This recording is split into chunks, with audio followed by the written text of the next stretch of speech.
তো good evening everyone. বিকেল 5টা বাজতে আমরা দুজনে বেরিয়ে পড়েছি একটু নৈহাটি মার্কেটের দিকে, কারণ প্রিয়াঙ্কা অনেক দিন ধরে বলছিল একটা থ্রি পিস নেবে। আমরা শ্রীরামপুরও গেছিলাম, বাট প্রিয়াঙ্কার সেখানে পছন্দ খুব একটা এলো না, তাই জন্য আজকে আমরা নৈহাটিতে যাচ্ছি। আর আমাদের সাথে অরূপও যাবে। অনেকক্ষণ ওয়েট করার পর অরূপও চলে এসেছে। এবার আমরা তিনজনে মিলে নৈহাটি মার্কেটের দিকে যাব।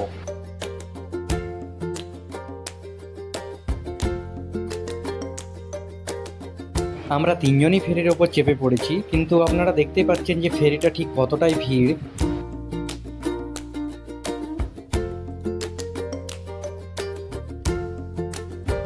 ফেরিটা চলতে শুরু করাতেই আমরা তিনজন আকাশের দিকে তাকিয়ে রইলাম, কারণ আবহাওয়াটা খুব একটা ভালো নেই।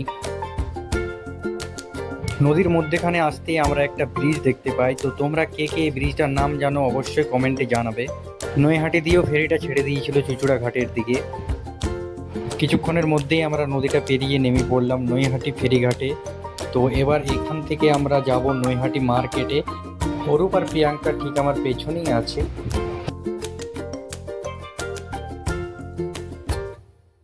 ফেরিঘাট থেকে বেরিয়ে তিনজনেই হেঁটে হেঁটে যাচ্ছি সামনের দিকে। আর বড় মায়ের মন্দিরটা নৈহাটির লঞ্চঘাট থেকে খুব একটা দূরে নয়, আপনাদেরকে দেখাচ্ছি। এই সামনে পৌঁছে গেছি। বিকেলের মেঘলা আবহাওয়াতে মন্দিরটা দেখতে খুবই সুন্দর লাগছিল। ঘুরতে ঘুরতে সন্ধে হয়ে গেছিল, কিন্তু প্রিয়াঙ্কার এখনো পর্যন্ত কোনো থ্রি পিস পছন্দ হচ্ছিল না। কিছুক্ষণ আগে একটু বৃষ্টি নেমে পড়েছিল, তাই জন্য ভিডিওটা বানাতে পারিনি। অনেকক্ষণ পরে প্রিয়াঙ্কার একটা থ্রি পিসের দোকান পছন্দ হয় এবং সেখানে এসে প্রিয়াঙ্কা একটা একটা করে ড্রেস আয়নার সামনে নিয়ে দাঁড়িয়ে দেখছিল। থ্রি পিসের কালেকশনগুলো খুবই ভালো ছিল, কিন্তু প্রিয়াঙ্কা বুঝতে পারছিল না যে কোনটা নেব, তাই আমাকে আর অরূপকে বললো যে তোরা দুজনে মিলে দেখ কোনটা ভালো। অনেক খোঁজাখুঁজির পর আমি প্রিয়াঙ্কার জন্য এই হলুদ থ্রি পিসটা সিলেক্ট করলাম। তোমরা কমেন্টে নিশ্চয়ই জানাবে এটা কেমন আছে। অরূপও অনেক খোঁজাখুঁজির পর প্রিয়াঙ্কার জন্য এই সবুজ কালারের থ্রি পিসটা সিলেক্ট করলো। তোমরা কমেন্টে নিশ্চয়ই জানাবে তোমাদের কোনটা ভালো লেগেছে। ফাইনালি আমরা হলুদ আর গ্রিনটাই প্যাক করালাম। দুটো থ্রি পিস নেওয়ার পর প্রিয়াঙ্কা খুশিতে দৌড়াতে দৌড়াতে যাচ্ছিল। ফেরিটাও ছাড়ার সময় হয়ে গেছিলো, তাই আমরা ফেরিতে এবার উঠে পড়বো।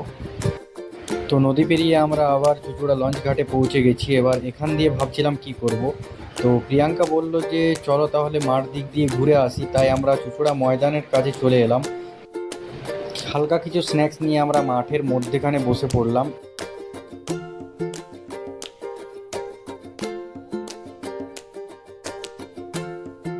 প্রথম যে আইটেমটা নিয়েছি সেটা হলো চিকেন কুরকুরে। এটা খেতে খুবই ক্রিস্পি ছিল এবং খুবই টেস্টি ছিল।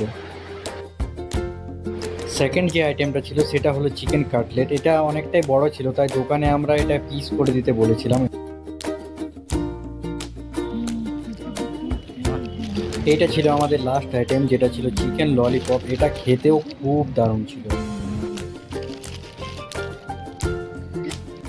মাঠ দিয়ে বেরোনোর পর প্রিয়াঙ্কা একটা সানগ্লাসের দোকান দেখতে পায় এবং আমাদের দুজনকেই টানতে টানতে ওখানে নিয়ে যায় এবং সে সানগ্লাস নেবে বলে খুবই খুশি হচ্ছিল, বাট সেখানে তার একটাও পছন্দ লাগছিল না। ঘোরাফেরা আড্ডা মারার পর আমরা ঘড়ির মোড় চলে এলাম। আজকের জন্য এইটুকুই। ভালো থাকো, সুস্থ থাকো।